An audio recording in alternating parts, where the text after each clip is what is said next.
Bu il bazarda alça qıtlığının yaranacağı gözlənilir və artıq ilkin siqnallar müşahidə olunur. Mütəxəssislərin və fermerlərin sözlərinə görə yaz aylarında havanın qeyri-sabit keçməsi, xüsusilə mart və aprel aylarında müşahidə olunan şaxtalı gecələr və intensiv yağıntılar alça ağaclarının çiçəklənmə dövrünə ciddi təsir edib.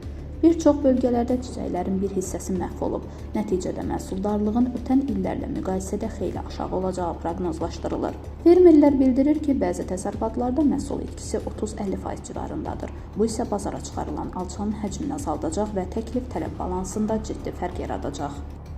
Hazırda bazarlarda mövsümün ilk alçası artıq satışa çıxarılıb və qiymətlər kifayət qədər yüksəkdir. Belə ki, ilkin mərhələdə 1 kiloqram alça təxminən 50-100 manat, bəzi hallarda isə daha yüksək qiymətə təklif olunur.